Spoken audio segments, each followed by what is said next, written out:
Demak, 28 tahun. Terjebak dalam berbagai aliran dan amalan. Emosional labil membuat jin terperangkap. Danu.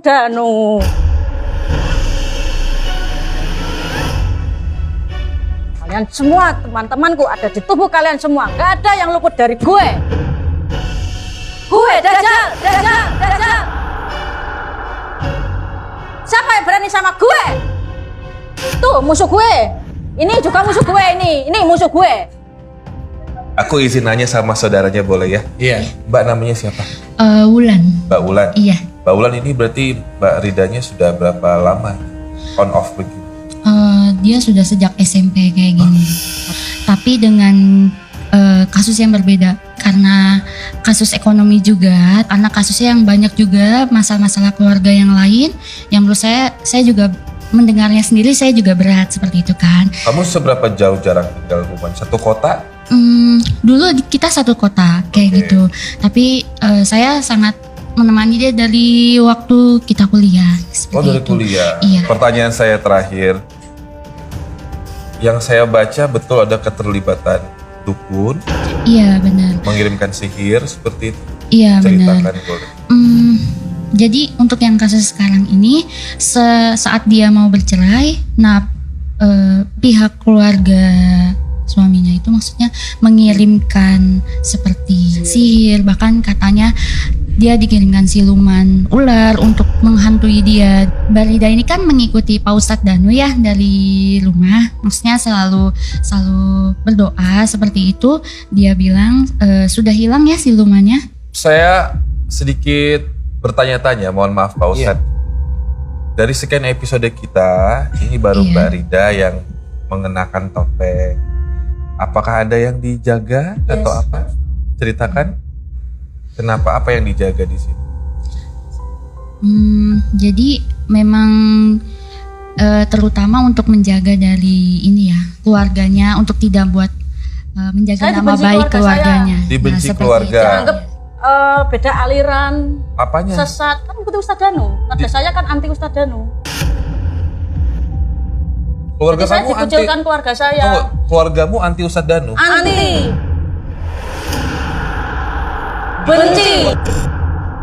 Mbak Rida tampaknya semakin kabur jati dirinya Pak Ustadz ya, atas segala permasalahan, baik itu permasalahan masa kecil, masa remaja, mohon maaf sampai ke masalah dewasanya pun, rumah tangga membuat jati dirinya makin kabur Pak Ustadz. Dia bahkan sulit membedakan apakah ini dirinya atau tidak. Namun perihal sihir atau tadi perihal siluman, kita langsung tanyakan saja bagaimana analisa Bapak yang dibenci sama keluarganya Mbak Rida. Silakan Bapak. Iya, sebenarnya kalau saya amati dari Mbak Rida ini banyak sekali yang mencoba menguasai Mas Robi. Jadi tidak cuma hanya Dajjal, tetapi jin-jin biasa ikut menguasai. Kemudian ada jin yang tadi bercerita itu memang bukan Mbak Rida, tapi jin itu bilang aku, tapi itu bukan Mbak Rida. Nah, pada saat jin itu bilang aku, insya Allah ini menjadi gambaran bahwa jin itu sebenarnya sifatnya Mbak Rida. Dan jin ini masuk dari sifatnya Mbak Rida. Sifat yang mana? Kalau saya amati dari Mbak Rida tadi cerita atau jin tadi itu bercerita itu, sebenarnya adalah jin ini masuk dari apa yang sering dikerjakan Mbak Rida. Apa yang sering dikerjakan. Umpamanya Mbak Rida, ada persoalan yang sebenarnya kurang baik dirasakan Mbak Rida. Tapi Mbak Rida itu ingin eksis. Nah, pada saat antara sedih dengan ingin eksis, itu insya Allah bisa masuk jin. Yang masuk ya dua jin, yang satu kelihatan sedih, yang satu eksis.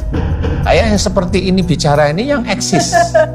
Jadi aja, Pak Ustadz. yang eksis inilah sebenarnya yang menjadi sifatnya Mbak Rida, mencoba menutupi kesedihannya Mbak Rida, Mas Robi. Jadi sehingga jin ini masuk. Memang, tetapi ini adalah jin yang sudah menyatu ini Mas, dengan Mbak Rida. Karena sifatnya Mbak Rida yang sebenarnya eksisnya itu labil. Ini aku bingung Pak Ustadz, tadi pada saat masuk seperti Dajjal, mau dipanggil. Ini gue datang. nah, ini, kalau ini eksistensi atau apa nih Pak Ustadz yang Pak Ustadz Itu berikan? kalau menurut saya tetap ini salah satunya adalah jin dari yang tadi jin masuk karena eksisnya Mbak Rida. Bisa aja nanti dia terkunci Dajjal. Tetapi yang saya baru saya cari pada saat Mbak Rida bicara itu, kalimatnya Dajjal itu hafal. Ya. Jadi tadi saya belum menemukan. Jadi pada waktu Mbak Rida ngomong itu saya cari, saya belum menemukan. Baru menemukan yang eksis. Jin-jin eksis tadi. Dajjalnya belum. Ya. Tapi bisa aja suatu ketika itu muncul, Mas. Itu Mbak Rida itu mencoba memaafkan walaupun sulit. Walaupun sulit sebenarnya. Jadi mencoba memaafkan. Itu kan memori, Mas. Kalau mamanya, mohon maaf nih, seseorang dilecehkan itu kan nggak bisa hilang. Umpama ya. Oh, Kan nggak bisa hilang, itu tetap ada aja di sini. Dan tahu orangnya, kan nggak bisa hilang. Nah, tapi Mbak Rida itu mencoba belajar tauhid, mencoba mengikuti perintah Allah dengan memaafkan mereka yang melecehkan lah, yang ini. Tapi hatinya kan sudah sedih. Jadi sekian tahun itu merasa sedih, kemudian atas izin Allah mengenal saya itu kan ya. belajar untuk menyesuaikan karena tidak ingin salah sebenarnya. Atas izin Allah, memang yang terjadi bukan Mbak Rida itu seperti orang normal, tetapi atas izin Allah, para jin yang ada di tubuhnya ini mencoba menguasai, walaupun cara menguasainya hanya lewat bicara. Sekarang saya tanya, kamu mau keluar? Saya bantu. Saya mau keluar, saya tahu anak ini baik. dan Wujud bertauhid. kamu apa Gue aslinya? kunti. Kunti.